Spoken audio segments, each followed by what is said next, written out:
বিসমিল্লাহির রহমানির রহিম।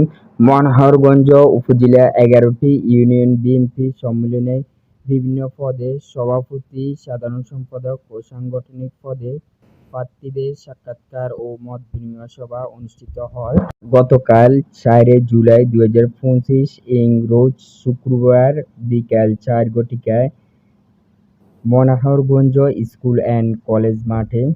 উক্ত সাক্ষাৎকার ও মত বিনিময় সভায় প্রধান অতিথি হিসেবে উপস্থিত ছিলেন জনাব মোহাম্মদ আবুল কালাম, শিল্প বিষয়ক সম্পাদক, জাতীয় নির্বাহী কমিটি বিএনপি ও সাংগঠনিক দায়িত্বপ্রাপ্ত, কুমিল্লা ৯, লাকসাম, মনোহরগঞ্জ। উক্ত সাক্ষাৎকার ও মত বিনিময় সভা প্রধান বক্তা হিসেবে উপস্থিত ছিলেন আশিকুর রহমান মাহমুদ, বিপি ওয়াসিম, সদস্য সচিব, কুমিল্লা দক্ষিণ জেলা বিএনপি। উক্ত মত বিনিময় সভায় আরও বক্তব্য রাখেন মনোহরগঞ্জ উপজেলা বিএনপি, লাকসাম উপজেলা ও লাকসাম পৌর বিএনপির সিনিয়র নেতৃবৃন্দ।